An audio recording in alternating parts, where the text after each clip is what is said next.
The warning lights flashed red across the bridge of the New Horizon. Captain Jake Morrison gripped his command chair as the ship shook violently. Through the main viewing screen, he could see massive shapes moving in the darkness of space. These were not ordinary ships. They looked alive, like giant creatures swimming through the void. "What are we looking at, Emma?" Jake asked his science officer. Lieutenant Emma Walsh stared at her instruments with wide eyes. Her hands trembled as she read the data. "Captain, these are bioships, living vessels. The energy readings are unlike anything in our databases." The largest of the creatures moved closer. It was easily 10 times the size of the New Horizon. Its surface rippled with what looked like breathing. Rows of glowing spots ran along its sides like windows, but they pulsed with an organic rhythm. "Are they Ravagers?" asked Communications Officer Lisa Parker from her station. Her voice was barely above a whisper. Emma checked her readings again. The biosignatures matched the legends, but no one has ever seen them and lived to tell about it.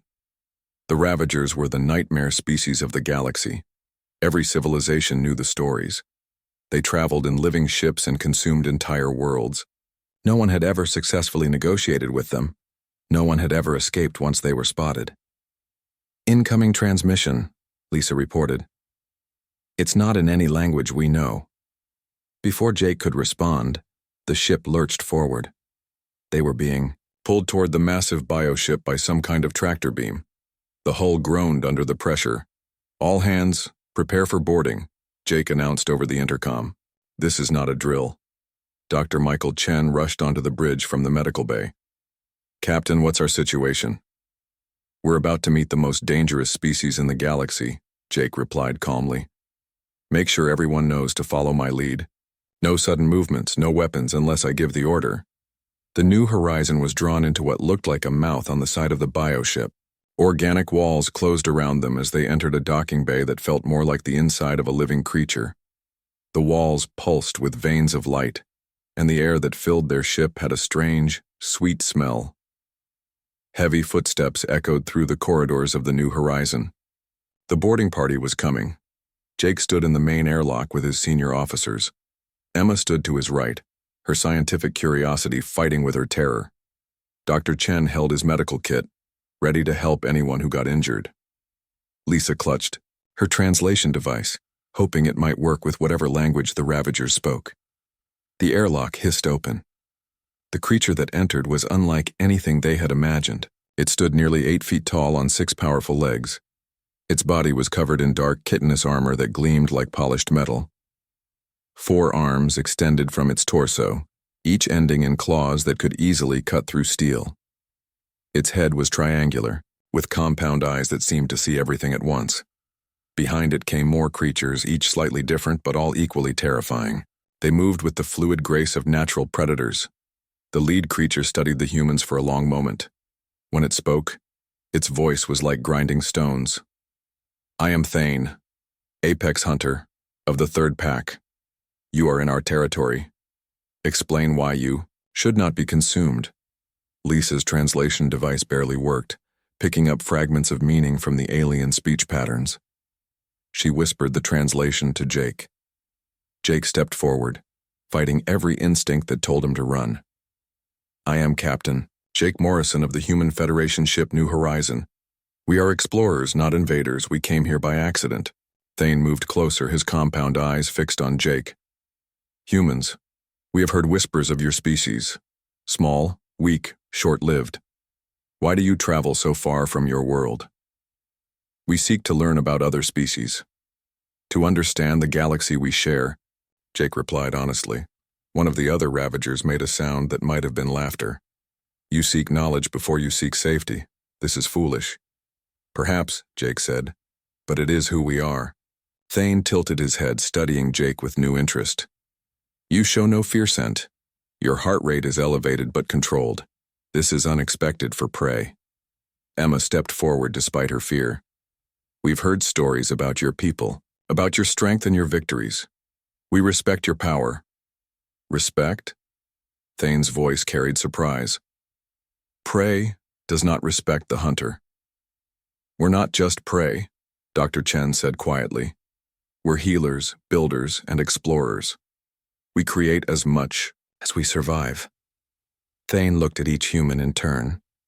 His predatory gaze seemed to weigh their souls. Show me. What would you like us to show you? Jake asked. Your nature, your true selves, we will observe. The Ravagers led the humans deeper. Into the bioship. The corridors were warm and humid, with walls that seemed to breathe. They passed chambers filled with alien technology that grew rather than being built. Everything was organic, alive, and functioning as part of a greater organism. They entered a vast chamber where injured Ravager warriors lay on biobeds that pulsed with healing energy. Several had severe wounds that leaked strange dark fluids. Dr. Chen immediately moved toward the wounded, his medical instincts overriding his fear. These injuries look infected. Do you have medical supplies? Thane blocked his path with one massive arm. Why do you care about our wounded? Because they're hurt and I'm a doctor, Chen replied simply. It doesn't matter what species they are. You would heal those who might kill you? Chen looked up at the towering alien. If they needed healing, yes. Thane studied the doctor for a long moment, then stepped aside. Emma began examining the bioship's systems with scientific fascination, asking careful questions about how the living technology functioned. Her genuine curiosity seemed to puzzle the Ravager engineers who watched her. Lisa worked with their communication specialists, trying to bridge the language gap. She showed them human music and art, things that had no practical survival value, but seemed to intrigue the aliens. Jake found himself in conversation with Thane about leadership and responsibility. The Ravager leader asked pointed questions about how humans made decisions and why they explored dangerous territory. Hours passed. The Ravagers watched everything the humans did, analyzed every reaction, every choice. They seemed to be conducting some kind of test, though the humans didn't understand what they were being judged on. Finally, Thane gathered his pack leaders for a discussion in their own language. The humans waited, uncertain of their fate. When Thane returned, his compound eyes seemed to glow with a different light. You are not what we expected, humans. You do not behave as prey. You do not behave as rivals. You behave as something else entirely. What does that mean for us? Jake asked. It means, Thane said slowly, that you will remain with us while we decide what you truly are. 3 days had passed since the humans were brought aboard the Ravager bioship. Captain Jake Morrison and his crew were given quarters in a section of the vessel that felt like living caves. The walls were warm and soft, with a gentle pulse that reminded them they were inside something alive. Dr. Michael Chen had been working in the medical bay with the Ravager healers. At first, they watched him with suspicion as he examined their wounded warriors. But when he successfully treated an infection that their own medicine could not cure, their attitude began to change. Your healing methods are different, said Krell, the lead Ravager medic. His voice was softer than Thane's but still carried the grinding tone of his species. You use tools that are not alive. Chen carefully cleaned a wound on a young Ravager warrior. Our technology is different, yes, but the goal is the same. We want to help the injured heal. Why? Krell asked. This warrior is not of your pack. He owes you nothing. You gain no status by healing him. Chen paused in his work. I don't heal people for status. I do it because it's right. The concept seemed to confuse Krell. He called over another medic to translate Chen's words more carefully. They spoke in rapid Ravager language, their voices rising with what sounded like argument. Right? Krell finally asked. What is this word? Chen struggled to explain. It means doing what should be done. Helping when you can help. Not because you have to, but because you should. Meanwhile, in another part of the bioship, Lieutenant Emma Walsh was learning about Ravager society from their engineers. The aliens showed her through the ship's living systems with growing interest in her questions. Your vessel grows instead of being built, Emma observed, running her hand along a pulsing wall.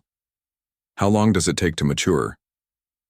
200 cycles, replied Vex, a smaller Ravager with intricate patterns on his carapace.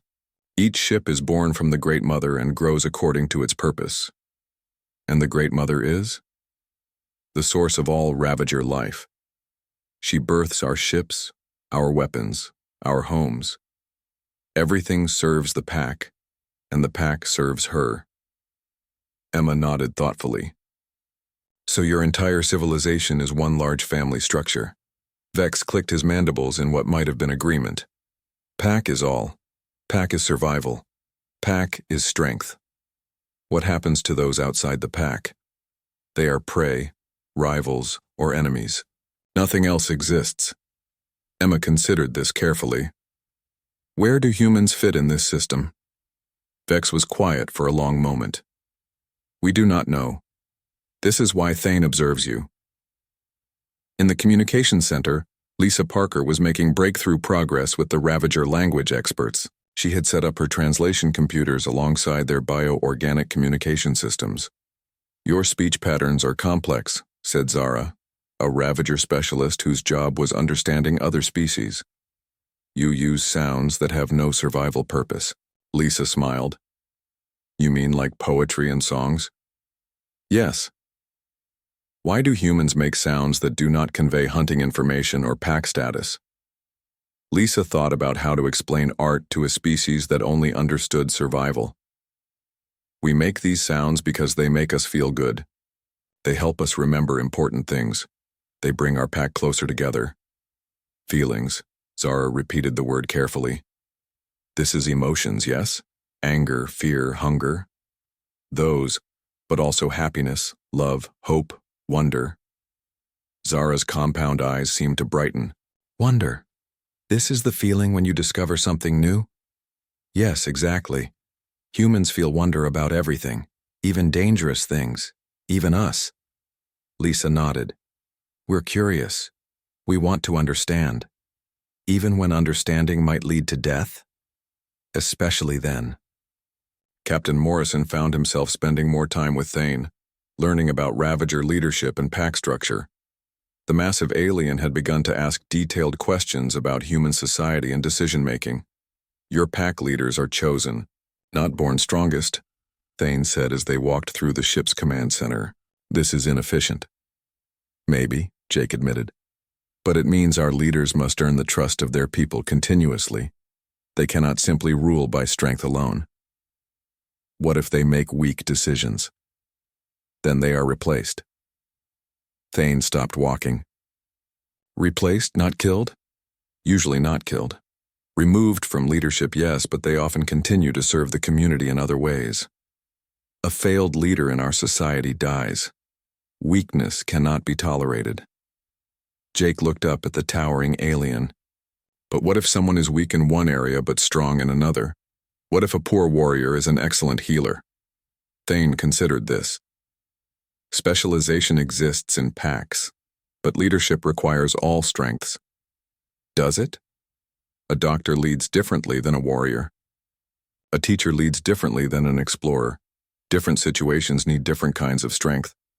As the days passed, Sergeant Robert Kane was working with Ravager maintenance crews to repair damage from their recent battles. The aliens were initially skeptical of his help, but Kane's practical engineering skills proved useful. Human tools are crude but effective, admitted Gorth, the chief engineer.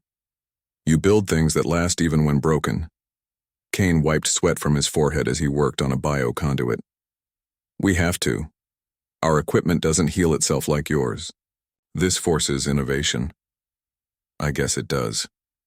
When something breaks, we have to figure out how to fix it or make it better. Gorth watched Kane work for several minutes. You are not afraid of our technology. Should I be? Most species fear what they do not understand. You try to understand. Kane shrugged. Fear doesn't fix things. Understanding does. That evening, Thane called a gathering of his pack leaders. The humans were invited to observe, though they did not understand the significance of being allowed to witness Ravager pack discussions. The aliens spoke in their own language, but Lisa's translation device caught fragments of the conversation. Words like unprecedented, classification, and pack bond appeared repeatedly. Finally, Thane addressed the humans directly. We have observed you for 3 rotations. Your behavior patterns do not match any known species classification. Is that good or bad? Jake asked. Unknown.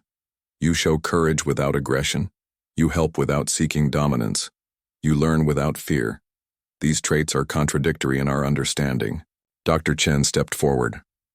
Maybe your understanding needs to expand. The bioship fell silent. Even the constant humming of its living systems seemed to pause. Several Ravager warriors moved their hands toward their weapons. Thane raised one massive arm, and the warriors relaxed. Explain. You see only 3 types of beings: pack, prey, and enemies. But maybe there are other possibilities. Maybe some beings don't fit into those categories. All life fits these categories. It is the fundamental law of existence. Emma joined the conversation. What if there were beings who could be packed to multiple groups? Who could build bridges between different species? Impossible. Pack loyalty cannot be shared. Why not? Lisa asked.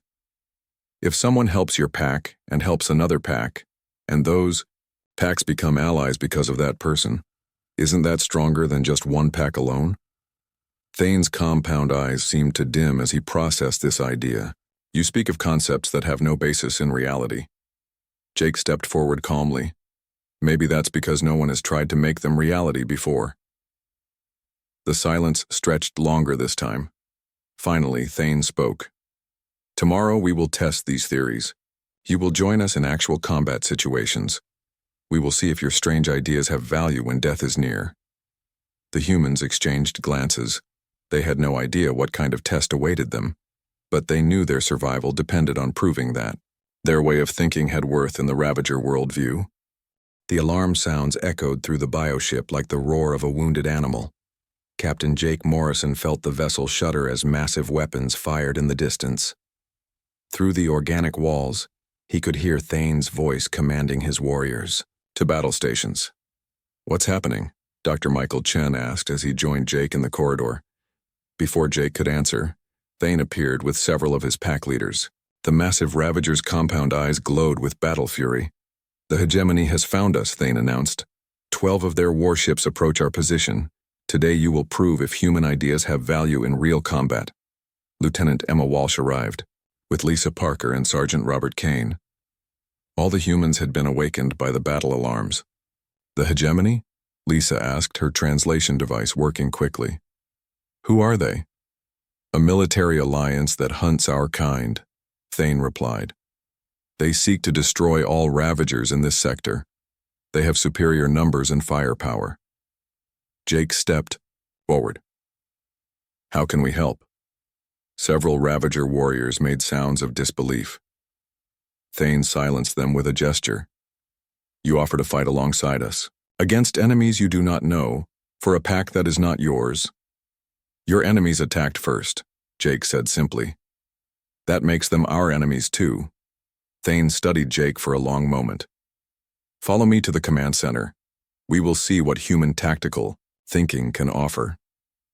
The command center was a vast chamber filled with living displays that showed the battle in real time. The hegemony ships were sleek metal vessels arranged in perfect formation. They moved with military precision toward the Ravager bioships. Conventional tactics call for direct assault, Thane explained. We close distance quickly and use our superior close combat weapons.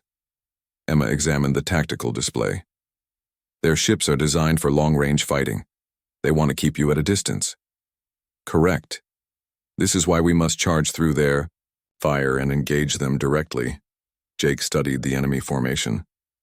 What if we don't do what they expect? Explain. They're ready for a direct charge. Their whole formation is designed to stop that. But what if we came at them differently? Kane pointed to the display. Their formation has gaps on the flanks. Small ships could slip through there. We have no small ships, Thane said. Only the bio-cruisers and dreadnoughts. But you have fighters, right? Lisa asked. Small attack craft? Biofighters, yes, but they cannot damage hegemony capital ships. Emma was studying the enemy ships more closely. What if the fighters weren't meant to damage the big ships? What if they were meant to confuse them? She traced patterns on the display. If your fighters attacked in waves from different directions, the hegemony ships would have to track multiple targets. While they're distracted, your big ships could hit them where they're not expecting it. Thane's mandibles clicked thoughtfully. Deception. Tactics. We do not usually employ such methods. Why not? Jake asked. Direct confrontation shows strength. Deception implies weakness. Dr. Chen joined the discussion. But if deception saves the lives of your warriors, isn't that a kind of strength too? The debate was interrupted by incoming fire. The bioship shook as hegemony plasma bolts struck its hull. Through the displays they could see the enemy ships closing distance.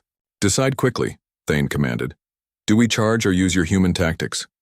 Jake looked at his crew, then back at Thane. Try our way. If it fails, you can always charge afterward. Thane gave orders in rapid Ravager language. Biofighters began launching from the ship's organic bays. Instead of flying directly at the enemy, they spread out in complex patterns. The hegemony formation began to shift as they tried to track the multiple small targets. Their precise military formation started to break apart as individual ships turned to face different threats. Now, Emma said, while they're confused, the Ravager capital ships moved in from unexpected angles, using the fighter distraction to get close to the enemy vessels. The plan was working. Kane was working with Ravager engineers to modify their weapon systems. Your biocannons are powerful, but they fire in predictable patterns, he explained.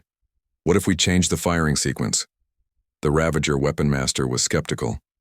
These patterns have been used for generations. They are proven effective. Proven against enemies who don't know them, Kane replied. But the hegemony has fought you before. They know how to defend against your usual attacks.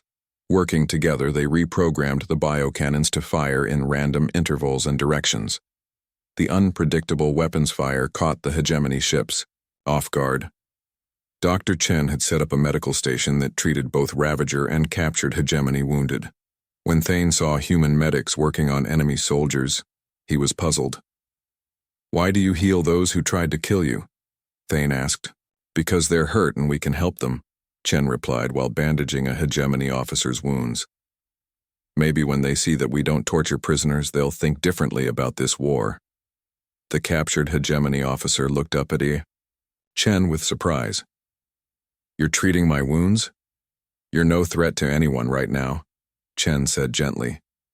You need medical attention. Lisa was monitoring hegemony communications and discovered something important. Captain, she called to Jake, the hegemony forces are not here by choice. They were ordered to attack, but many of their commanders disagree with the mission. Jake studied the communication intercepts. They're following orders they don't believe in? It looks that way. Some of their captains are expressing doubt about attacking the Ravagers unprovoked. Emma had an idea. What if we could talk to them, show them that Ravagers aren't just mindless predators? Thane overheard the conversation. You wish to communicate with our enemies during battle? What if they're not really your enemies? Jake asked. What if they're just afraid of you because of stories they've heard? The battle raged around them, but the human tactics were proving effective. Several hegemony ships had been disabled, and their formation was in chaos. Lisa opened communication channels to the enemy fleet. Hegemony vessels, this is the human ship New Horizon. We are currently allied with the Ravager forces. We request a temporary ceasefire to discuss terms. The response came quickly. Human vessel, you are allied with hostile alien forces. Surrender, immediately or be destroyed. Dr. Chen took over the communication. Hegemony Command, we have several of your wounded crew members receiving medical treatment. We're sending you visual confirmation that they are being treated with respect and care. The images of hegemony soldiers receiving medical aid from both human and Ravager medics caused confusion in the enemy fleet. Their attack patterns became hesitant. Jake seized the opportunity. Hegemony fleet, the Ravagers are not the mindless killers you believe them to be. They have honor codes, family, structures, and complex society. This attack was based on misunderstanding. The fighting gradually decreased as hegemony commanders debated among themselves. Finally, their lead ship sent a message. We are willing to discuss temporary ceasefire terms. Thane looked at the humans with what might have been amazement. You stopped a battle with words. Sometimes words are stronger than weapons, Jake replied. As the immediate danger passed, Thane called another pack meeting. This time, the tone was different. The humans have demonstrated tactical innovation, medical compassion, and diplomatic skills, he announced to his warriors. They fought beside us as equals, not as subordinates. The pack leaders made sounds of agreement. But more than this, Thane continued. They showed us new ways of thinking about conflict and cooperation, ways that saved both Ravager and enemy lives. Emma stepped forward. This is what we meant about bridging different groups. We helped you and them find a peaceful solution. Thane nodded slowly. You begin to prove your theories have merit, but greater tests await. 2 weeks after the battle with the hegemony, the atmosphere aboard the Ravager bioship had changed. The humans were no longer kept in guest quarters but were given access to most areas of the vessel. Captain Jake Morrison found himself in what the Ravagers called the memory chamber, a vast organic library that stored their entire history. Thane had brought him there to explain something that no outsider had ever learned about. Every Ravager learns the code of the hunt from birth, Thane said, his massive form towering over the glowing memory nodes. It defines our understanding of all life in the galaxy. Jake listened carefully as Thane explained the ancient classification system. All species fell into 3 categories: prey to be consumed, rivals to be fought, or pack to be protected. These laws had guided Ravager civilization for thousands of years. But your actions confuse these categories, Thane continued. You are too small and weak to be rivals, yet you fight beside us. You are too brave and useful to be prey, yet you are not born Ravager. Maybe the categories are incomplete, Jake suggested carefully. Impossible. The code of the hunt covers all possibilities of existence.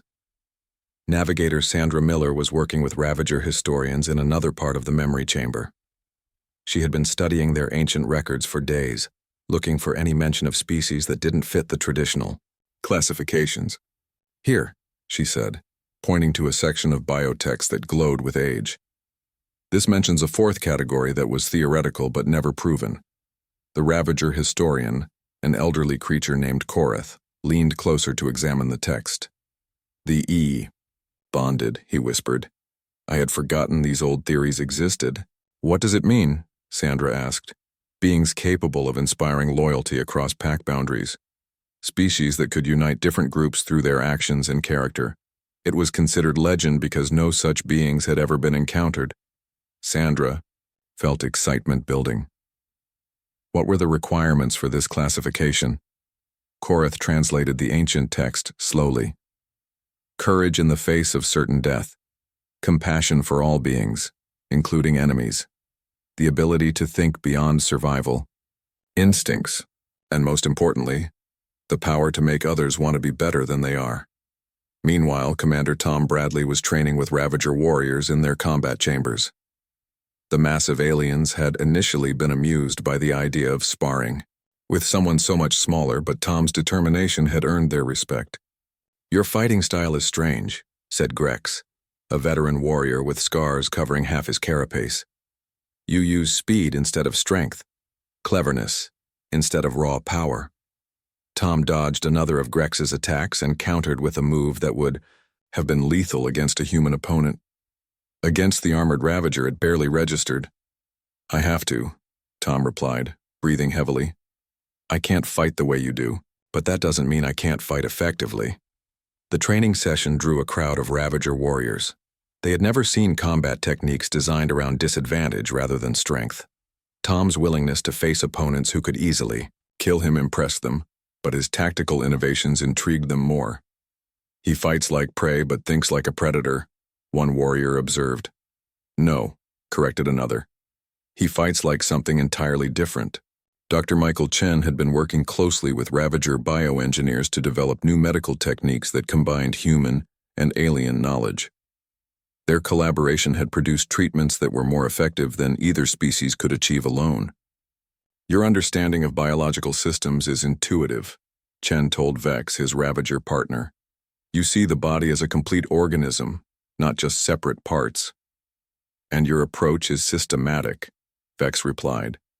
You analyze each component and understand how they connect. Together, we see both the forest and the trees. Their success had attracted attention from other Ravager ships in the fleet.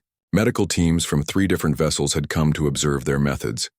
Lieutenant Emma Walsh was having the most profound conversations with Ravager philosophers and scientists. They met daily to discuss concepts that had never been considered in Ravager society. "You speak of hope," said Zenth, the chief philosopher. "This emotion serves no survival purpose. Why do humans value it?" "Hope makes us try things that might be impossible," Emma explained. "Without hope, we would never explore, never innovate, never try to make things better. But false hope leads to death. Sometimes, but no hope definitely leads to stagnation. We'd rather risk failure than guarantee mediocrity." Zenth considered this. "Your species chooses possibility over certainty. When the certain choice is limiting, yes." These discussions were being recorded and shared throughout the Ravager fleet. Ideas that had never existed in their language were being translated and debated by pack leaders across multiple ships. The most significant change came when Lisa Parker discovered that several Ravager packs were having conflicts with each other over resources and territory. Traditional Ravager law said that the strongest pack would dominate the weaker ones. What if there was another way? Lisa suggested during a meeting with pack leaders from different ships. What if instead of fighting over resources you shared them? The suggestion caused uproar among the assembled Ravagers. Pack loyalty was absolute. Resources belonged to the pack that could take and hold them.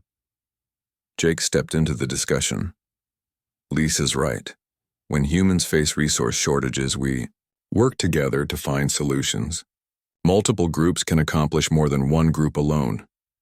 This violates fundamental pack law," declared Roth, leader of the second pack. "Sharing resources with other packs weakens your own pack." "Does it?" Sandra asked, having joined the meeting with her historical research. "Your own ancient texts speak of pack alliances during the Great Expansion. Ravager packs worked together to colonize new worlds." The pack leaders fell silent. Sandra had found records that contradicted their current understanding of their own history. "Those were temporary military alliances," Thane said finally. "Not permanent cooperation." "Why couldn't they be permanent?" Emma asked. "If cooperation works for short periods, why wouldn't it work for longer ones?" The debate continued for hours. Humans presented examples of intergroup cooperation from their own history, while Ravagers argued that such arrangements were inherently unstable. The discussion was interrupted by emergency alarms. Long-range sensors had detected a massive hegemony battle fleet approaching their position. This force was 3 times larger than the previous attack.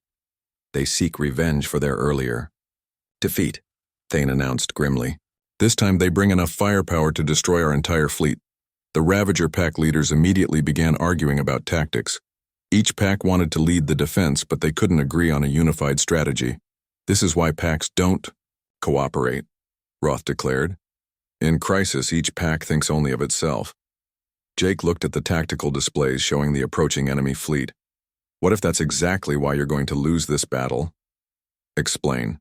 "You're facing an enemy that outnumbers you 3-1, and instead of working together, you're having leadership disputes. Meanwhile, they're operating as a single, coordinated force." The truth of Jake's words was obvious, but changing thousands of years of pack rivalry wasn't simple. Dr. Chen offered a medical analogy. When the human body faces a major infection, all the different systems work together to fight it. The immune system, the circulatory system, the nervous system, they all coordinate their response. If they competed with each other instead of cooperating, the body would die. "You're saying our packs should function like organs in a body," Thane said slowly. "Exactly. Each pack has different strengths. Use those strengths together, instead of competing with each other." For the first time in recorded Ravager history, the pack leaders began discussing genuine cooperation rather than dominance hierarchy. It was a small beginning, but it was a crack in foundations that had seemed unbreakable. As the enemy fleet drew closer, both humans and Ravagers prepared for the battle that would determine whether new ideas could survive against overwhelming force. The Hegemony Revenge Fleet filled the darkness of space like a metal storm. Captain Jake Morrison counted 36 warships arranged in perfect battle formation. Each vessel was larger than the Ravager bioships, and their combined firepower could destroy planets. "They want to end this permanently," Thane observed from the command center. No survivors, no witnesses. The Ravager fleet had only 12 bioships, and the pack leaders were still arguing about command structure. Each pack insisted their tactics were superior, but none would submit to another's leadership. "At this rate, we'll destroy ourselves before the enemy gets close enough to fire," Jake said to his crew. Lieutenant Emma Walsh was studying the enemy formation. "The Hegemony ships are using a standard military approach, overwhelming force applied systematically. They'll destroy us ship by ship unless we do something unexpected." Dr. Michael Chen looked up from his medical preparations. "What if we gave them something they've never seen before?" "Like what?" Lisa Parker asked. "Like Ravager packs actually working together." Sandra Miller had been monitoring communications between the Ravager ships. "The pack leaders are too proud to follow each other, but maybe they'd follow someone neutral." All eyes turned to Jake. The idea was both logical and impossible. No non-Ravager had ever commanded their warriors in battle. "Thane," Jake said carefully, "what if I offered to coordinate the fleet? Not as a pack leader, but as someone who understands both human and Ravager tactics." The massive alien's compound eyes seemed to flicker with interest. "You would take responsibility for the survival of all packs?" "If it means stopping this slaughter, yes." Thane called an emergency meeting of all pack leaders. The idea of human battle coordination was so unprecedented that it took several minutes of argument just to translate the concept properly. "This is madness," declared Roth of the second pack. "A prey species cannot lead predators into battle." "Jake Morrison is not prey," Thane said firmly. "His species has proven they are something else entirely."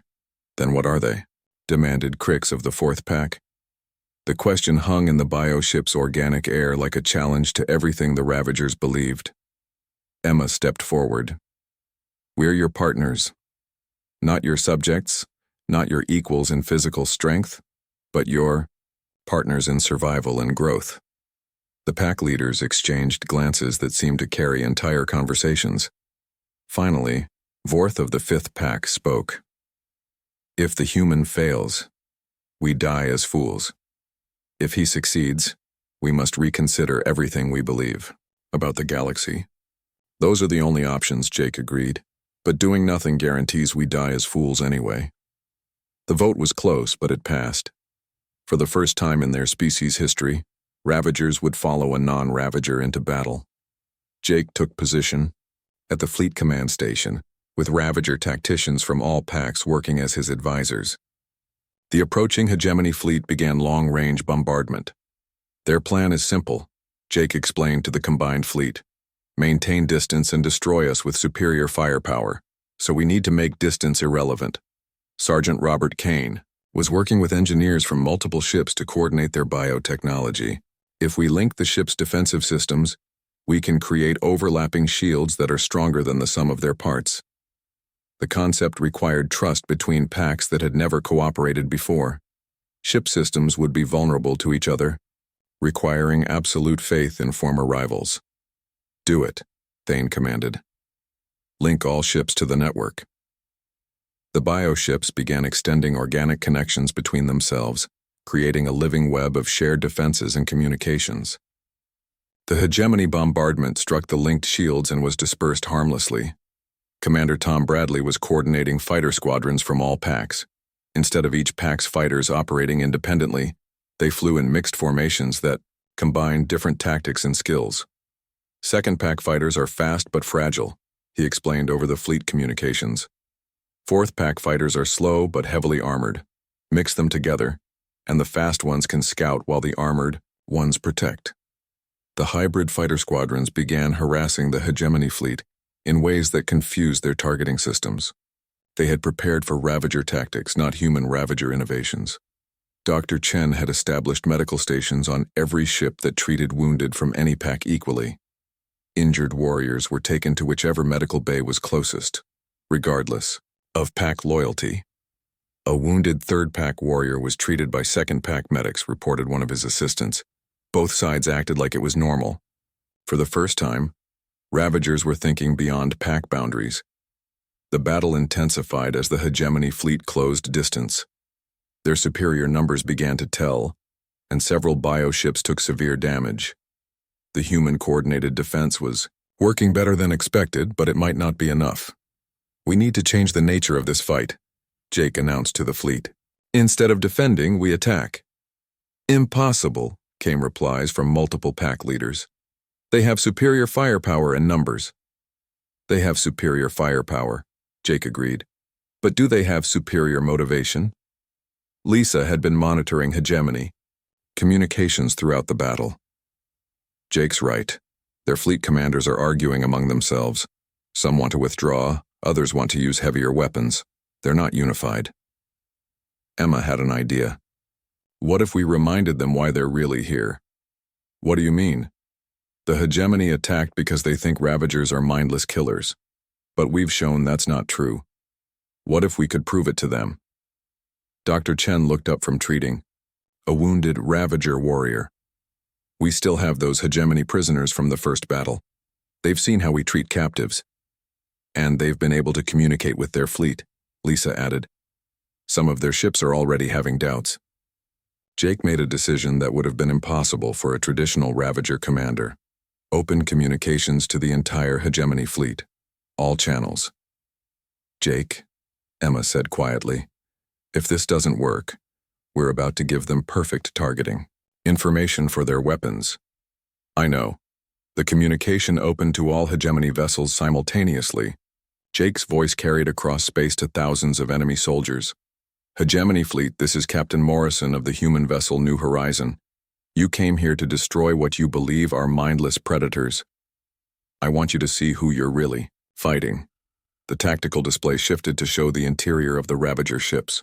Hegemony commanders could see mixed crews of humans and aliens working together, treating each other's wounded, sharing resources and knowledge. "These are not the monsters from your stories," Jake continued. "They are a people with families, honor codes, and the capacity for growth and change." Dr. Chen added his voice. "Your wounded soldiers can confirm that they have been treated with respect and medical care. No torture, no experiments, no executions." One of the hegemony captains responded. "This could be deception. Propaganda designed to make us lower our guard." A voice came from the hegemony prisoner medical bay. It was one of their own officers. "Captain Rodriguez, this is Lieutenant Williams. I can confirm everything they're saying. The Ravagers and humans have treated us better than military. Protocol required. They saved my life when they could have let me die." More voices joined in from other prisoners. Stories of alien medics working to save human lives, of Ravager warriors sharing their food with captured enemies, of conversations that revealed complex thoughts and emotions. The hegemony fleet's attack patterns began to falter as individual ship commanders questioned their orders. "You have a choice," Jake broadcasted to all ships. "You can continue this attack based on old fears and misunderstandings, or you can help us build something new. A galaxy where different species work together instead of destroying each other." The silence stretched across space for long minutes. Finally, the hegemony flagship transmitted a response. "We are willing to discuss terms for ceasefire and negotiation." The immediate crisis had passed, but Jake knew the real test was just beginning. As weapons powered down and both fleets prepared for unprecedented diplomatic talks, Thane approached him privately. "You have done something that breaks every law of nature we understand," the massive Ravager said quietly. "You stopped a war without defeating the enemy. You united our packs without dominance.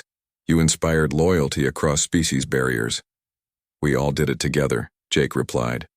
"No," Thane said firmly. "This was human leadership applied to impossible circumstances. You and your crew have proven that there are forms of strength we never imagined." He paused, his compound eyes seeming to glow with new understanding. "Tomorrow, the pack leaders will vote on your final classification, but I believe the decision is already made." The ceremony took place in the great chamber of the largest Ravager bioship. Captain Jake Morrison and his crew stood before representatives from all 12 packs. with hegemony observers watching from diplomatic stations around the chambers. Organic walls. 3 months had passed since the battle that changed everything. The negotiations between Ravagers and the hegemony had created the first peace treaty in either civilization's history. But today was about something more significant than peace between enemies. Thane stood at the center of the chamber, wearing ceremonial armor that marked him as speaker for all packs. His voice carried the weight of thousands of years of tradition. We gather to witness the breaking of the oldest laws and the creation of new possibilities, he announced. The code of the hunt has governed our understanding since the first Ravager drew breath. Today we acknowledge that our understanding was incomplete. Dr. Michael Chen looked around the chamber at the assembled aliens. Ravager warriors, philosophers, engineers, and medics filled the space alongside human diplomats and hegemony delegates. 6 months ago, this gathering would have been impossible. The humans designated Morrison, Chen, Walsh, Parker, Miller, Bradley, and Kane have demonstrated qualities that exceed our classification system, Thane continued. They have shown courage beyond their physical capabilities, compassion that extends to enemies, and leadership that unites rather than dominates. Lieutenant Emma Walsh felt the weight of history in Thane's words. She had studied xenobiology for years, but no textbook had prepared her for this moment. Through their actions, these humans have proven the existence of the fourth category, the bonded, which was theoretical until now, Thane declared. Beings capable of inspiring loyalty across species boundaries and creating alliances that strengthen all participants. The formal language was translated by Lisa Parker's communication systems, but everyone present understood the true meaning. Humanity was being offered something unprecedented in galactic history. But the bonded status is not given freely, Thane explained. It carries responsibilities that no species has ever accepted. The bonded must serve as bridges between all peoples, protecting those who cannot protect themselves, and working to prevent conflicts rather than winning them. Sergeant Robert Kane stepped forward. We accept these responsibilities. You speak for your entire species? Asked Korath, the ancient historian. Jake answered carefully. We speak for ourselves and the principles we believe in. Other humans will make their own choices, but we will do everything we can to live up to this honor. Thane nodded approvingly. This is the correct answer. Leadership through example, not through force. The ceremony proceeded with rituals that had been adapted from multiple cultures. Ravager biosymbiosis ceremonies were combined with human diplomatic protocols and even some hegemony military traditions. Each human crew member was presented with a living organism that would bond with their nervous system, allowing them to communicate directly with Ravagers and coordinate with their biotechnology. It was a level of trust that had never been extended to any non-Ravager. This symbiosis is permanent, Thane warned. You will carry part of our consciousness, and we will carry part of yours. There can be no deception, no hidden motives. We understand, Emma replied, feeling the organism merge with her neural pathways. The sensation was strange but not unpleasant, like gaining new senses she hadn't known were possible. As the ceremony concluded, delegates from other species began arriving at the chamber. Word of the Human Ravager Alliance had spread across the galaxy, and civilizations that had never contacted each other were sending representatives. Dr. Amanda Foster, a xenopsychologist from Earth, had arrived with the second wave of human diplomats. She had been studying the reports from Jake's crew for months. The implications are staggering, she told the assembled delegates. If the most feared predator species in the galaxy can form peaceful alliances, it changes everything we thought we knew about interspecies relations. The hegemony Admiral Sarah Brooks nodded in agreement. Our military doctrine was based on the assumption that different species would inevitably conflict. This alliance proves that assumption was wrong. Over the following weeks, the chamber became a hub of unprecedented diplomatic activity. Species that had been enemies for generations began discussing cooperation. Trade agreements replaced conquest plans. Scientific exchange programs started between civilizations that had never shared knowledge. The Ravagers found themselves in an entirely new role, Instead of being the galaxy's most feared predators, they became its most trusted protectors. Their reputation for absolute honesty and their new alliance with humans made them ideal mediators for other species conflicts. "It's working better than we hoped," Jake reported to Earth Command during a regular communication session. The Ravagers' change in behavior has inspired other species to reconsider their own assumptions about conflict and cooperation. Commander Tom Bradley had been training mixed-species security forces that protected diplomatic missions and trade routes. "The Ravager warriors are incredible partners," he explained. "Their strength combined with human tactical flexibility makes for unbeatable teams." Sandra Miller had become something of a galactic historian, documenting the rapid changes occurring across known space. "We're witnessing the birth of the first true galactic community," she wrote in her reports. "Not an empire built on conquest, but a voluntary alliance built on mutual benefit." The transformation wasn't without challenges. Some Ravager packs struggled with the new cooperative mindset, and several human colonies were suspicious of alliance with former enemies. But the benefits quickly became obvious to everyone involved.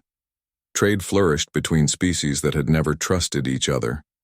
Scientific breakthroughs occurred daily as different forms of knowledge were combined. Conflicts that had lasted centuries were resolved through mediation rather than warfare. Lisa Parker found herself at the center of a linguistic revolution. The need for communication between dozens of species led to the development of new translation technologies and even hybrid languages that incorporated concepts from multiple civilizations. "Language shapes thought," she explained to a gathering of xenolinguists. "As we learn to communicate better, we literally learn to think in new ways." Dr. Chen's medical innovations had spread to hospitals across multiple species territories. The combination of human systematic analysis with Ravager biological intuition had produced treatments for diseases that had plagued entire civilizations. "Healing knows no species boundaries" became his motto, and it was adopted by medical practitioners throughout the galaxy. The most significant change came 5 years after the first alliance ceremony. A new institution was established called the Bonded Council, with representatives from every species that chose to participate in the galactic community. The Council's headquarters was built jointly by human engineers and Ravager bioarchitects, creating a structure that was both technological and organic. It became a symbol of what could be achieved through cooperation. Emma Walsh served as the Council's first director of scientific exchange. "We've learned more about the universe in 5 years than most species learn in centuries," she reported. "When different perspectives combine, impossible discoveries become routine." The Ravagers themselves had undergone the most dramatic transformation. Their pack structure evolved into something resembling extended family networks that included members from multiple species. Young Ravagers grew up considering humans, hegemony citizens, and dozens of other species as part of their natural social group. "The old code of the hunt served us well when survival was our only concern," Thane reflected during an interview for the Galactic Historical Archive. "But the bonded showed us that there are goals beyond mere survival. There is growth, discovery, friendship, and the joy of building something larger than yourself." Jake Morrison, now serving as Earth's ambassador to the Galactic Council, often looked back on that first encounter with amazement. "We thought we were just explorers who happened to meet some dangerous aliens. We had no idea we were about to change the entire nature of galactic civilization." The human crew of the New Horizon had become legends, but they insisted that the real heroes were the countless individuals from dozens of species who chose cooperation over conflict. Their example had proven that even the deadliest differences between species could be overcome by the simple decision to treat others with respect and compassion. The galaxy was still vast and full of unknowns, but it was no longer a place where different species inevitably fought for survival.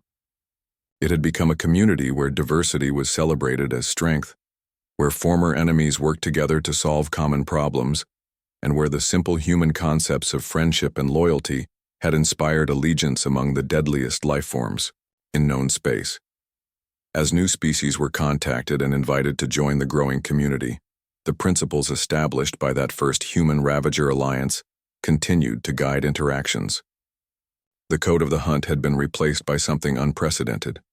The code of the bonded, which held that all intelligent life had value and that strength was measured not by what you could destroy, but by what you could protect and build. The transformation continued to ripple outward across the galaxy. Remote civilizations that had never heard of humans or ravagers began adopting similar cooperative principles in their own regions. The idea that former enemies could become allies, that differences could be sources of strength rather than conflict, spread like a beneficial infection through galactic consciousness. 10 years after first contact, Jake Morrison stood once again on the bridge of a ship called New Horizon. But this vessel was very different from the original exploration craft. This New Horizon was a joint construction project involving 17 different species, a living testament to what unified effort could accomplish. The ship itself was a miracle of cooperation. Human engineering provided the basic framework. Ravager biotechnology supplied the living systems. Hegemony manufacturing contributed precision components, and a dozen other species added their own innovations. The result was a vessel that could adapt to any environment and serve as a mobile embassy for the expanding galactic community. Captain Morrison called Navigation Officer Elena Santos, a young human who had grown up in the mixed species colonies that had emerged throughout the galaxy.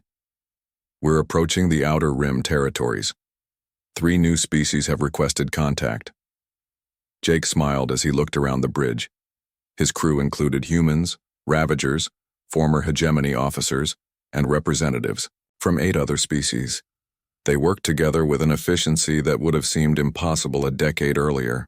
Dr. Chen, Jake called to his old friend who now served as chief medical officer for first contact missions. Are your teams ready for anything we might encounter? Ready as always, Chen replied. Though after 10 years of this work, I think we've learned that every species teaches us something new about healing and medicine. The work of building galactic community had not been easy. There had been setbacks, misunderstandings, and even some conflicts that required intervention. But each challenge had been met with the principles that the original human crew and their Ravager partners had established: honesty, respect, courage, and the willingness to find solutions that benefited everyone involved.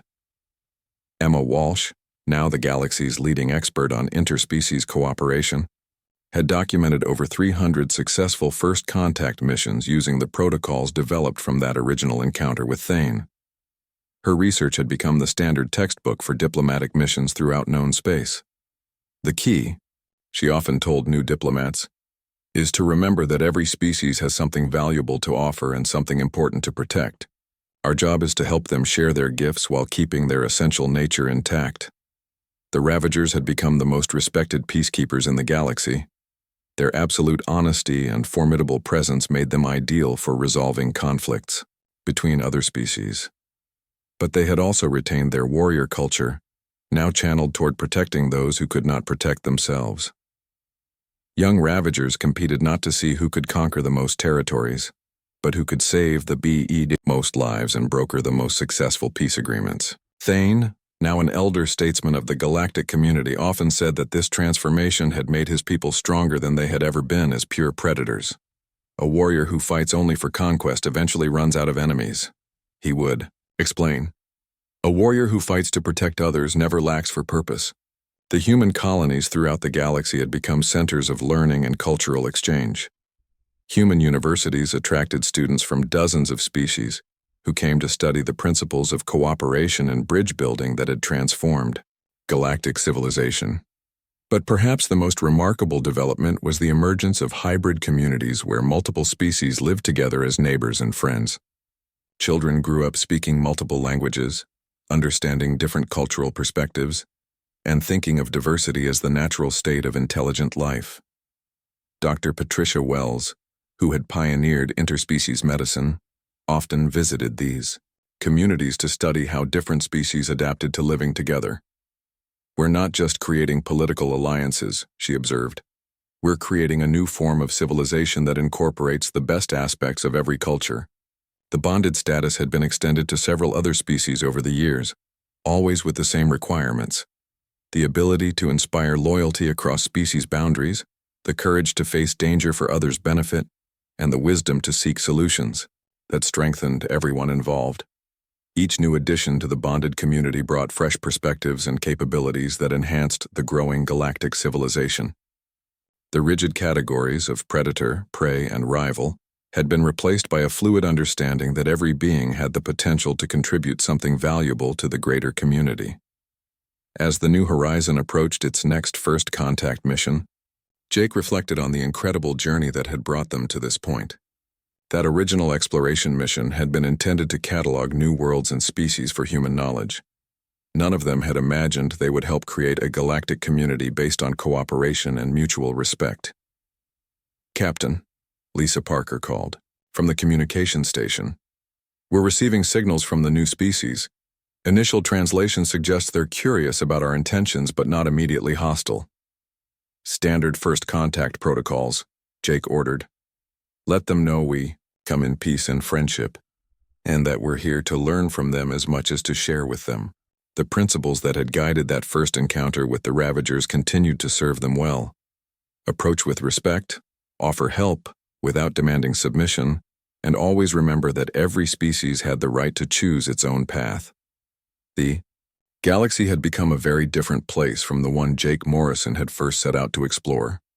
It was no longer a dark void filled with unknown dangers, but a vast community of interconnected civilizations working together to solve common challenges and explore new possibilities. And at the heart of it all was a simple truth, that humans had somehow managed to demonstrate to the galaxy's deadliest predators that strength shared was strength multiplied, that former enemies could become the strongest allies, and that the bonds of friendship and respect could inspire loyalty even among the most unlikely partners. The story of humanity's first contact with the Ravagers had become legend throughout the galaxy, but its real importance lay not in the past, but in the future it had made possible. A future where differences were celebrated, where conflicts were resolved through understanding rather than force, and where the simple human values of compassion, courage, and cooperation had inspired an entire galaxy to become something greater than the sum of its parts.